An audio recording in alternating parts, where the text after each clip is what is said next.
दोस्तों, बचपन में किसी व्यक्ति को अगर बोल दिया जाए कि तुम बहुत बड़े आदमी होने वाले हो और वो बड़े आदमी होने का इंतजार करता रहे, इंतजार इतना बड़ा हो जाता है कि वो बूढ़ा हो जाता है और बूढ़ा होने के बाद वो सब उन लोगों को पूछने लगता है कि आप सब लोग तो कहते थे कि मैं बड़ा आदमी बन जाऊंगा, इसने कहा था, उसने कहा था, तो अब मैं बड़ा नहीं हुआ, बूढ़ा हो गया हूं। तो लोग कहते हैं, अरे हमने कहा था कि तुम्हारी उम्र बढ़ जाएगी और तुम बड़े हो जाओगे। ऐसे अगर बुढ़ापे में बोल दिया गया तो वो पागल ही होगा ना। ठीक ऐसी ही कहानी एक ऐसे नासमझ बच्चे की है जिसको पैदा होते ही कहा गया था कि तुम देश के पीएम बनने वाले हो। क्यों? क्योंकि तुम्हारे दादा देश के पीएम थे, परदादा देश के पीएम थे, दादी देश की पीएम थी, तुम्हारे पिताजी देश के पीएम थे, तुम्हारी माताजी पीएम को चलाया करती थी। और इस हिसाब से देखा जाए तो तुम्हारे पूरे पीढ़ियों में 4 पीढ़ियों तक तो पीएम बनने या चलाने के आसार दिखाए हैं। तो तुम्हारा पीएम बनना तय है। और वो बच्चा मन ही मन में अपने आप को अगला पीएम के तौर पर देखने लगा। देखते देखते 55-56 साल हो गए और 60 साल की उम्र तक तो पीएम बनने का कोई आसार नहीं दिख रहा है। ऐसी स्थिति में क्या होगा? बच्चा पागल ही होगा ना, या वो अपने आपे को खो देगा।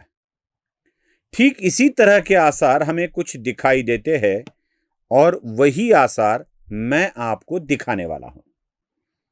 देश के महाराष्ट्र में भी एक देश के होने वाले पीएम हैं और दिल्ली में भी बैठे एक होने वाले पीएम हैं।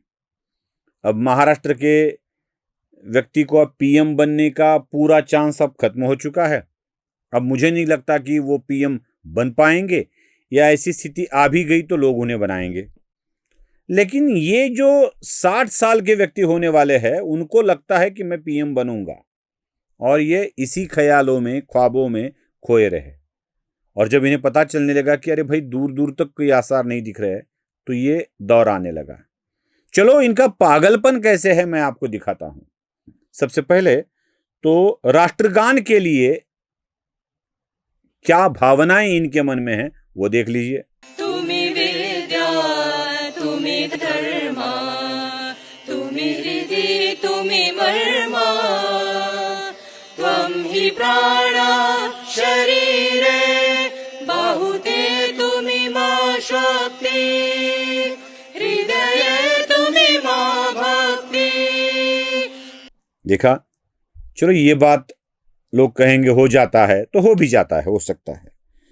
मैं आपको एक बात और दिखाना चाहता हूं। वो गुब्बारे की बात कहते हैं। गुब्बारे की बात कहते हुए ना मैं आपको वीडियो भी दिखाता हूं। वो वाला जरा डबल वीडियो देख लीजिए जो सोशल मीडिया पर आजकल चल रहा है, देख लीजिए।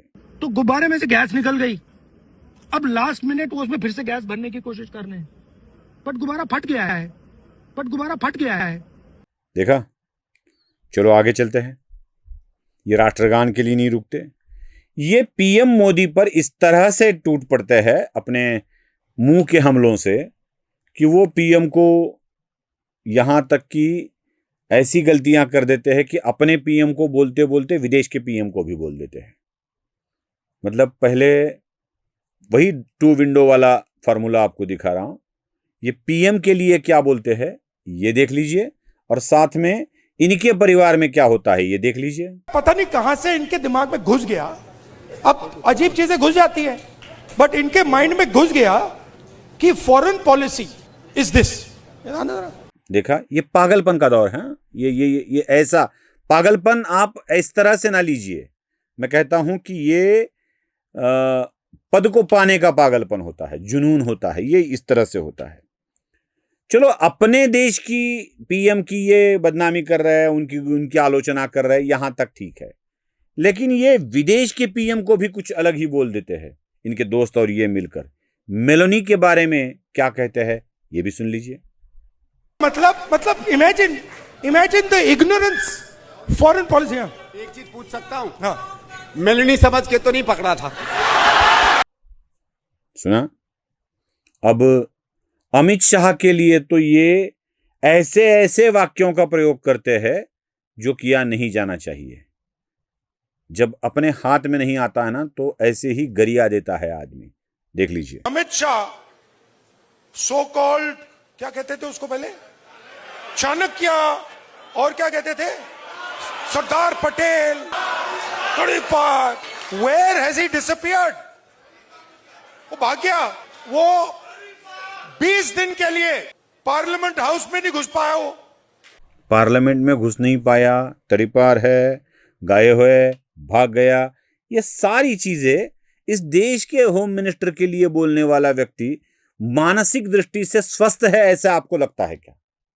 मैं पागल है ऐसी बात नहीं करूंगा, मानसिक दृष्टि से स्टेबल है ऐसा आपको लगता है क्या? चलो मैं आपको अब प्रधानमंत्री के बारे में दिखा देता हूं। इनको पता ही नहीं चलता है कि हम क्या बोल रहे हैं। कुछ हिडन है, प्रधानमंत्री नहीं सोता है, इसके बहुत कारण अलग है। कुछ हिडन है, अनेक कारण हैं, एक हिडन है, देख लीजिए। नरेंद्र मोदी रात को नहीं सोता है, उसके अलग अलग कारण है। उसका एक ऑब्वियस कारण है और उसके बहुत सारे हिडन कारण भी हैं। देखा?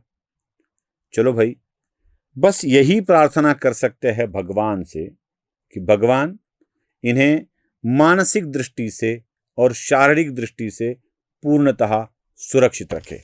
नमस्ते।